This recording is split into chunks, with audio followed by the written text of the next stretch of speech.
காற்று மாசை தடுக்கும் வாகன கட்டுப்பாடுகளை செயல்படுத்துவதில் டெல்லி அரசு தோல்வியடைந்து விட்டதாக உச்சநீதிமன்றம் அதிருப்தி தெரிவித்துள்ளது.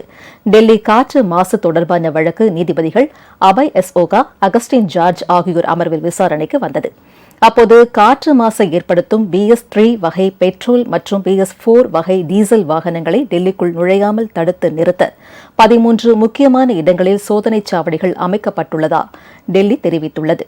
அப்படியென்றால் டெல்லியில் மொத்தமுள்ள 113 நுழைவிடங்களில் எஞ்சிய 100 இடங்களில் வாகனங்கள் தடையின்றி நுழைகின்றனவா என நீதிபதிகள் கேள்வி எழுப்பினர். கட்டுப்பாடுகளை செயல்படுத்துவதில் டெல்லி அரசும் போலீசாரும் மிகவும் மெத்தனமாக செயல்படுவதாக நீதிபதிகள் கண்டனம் தெரிவித்தனர்.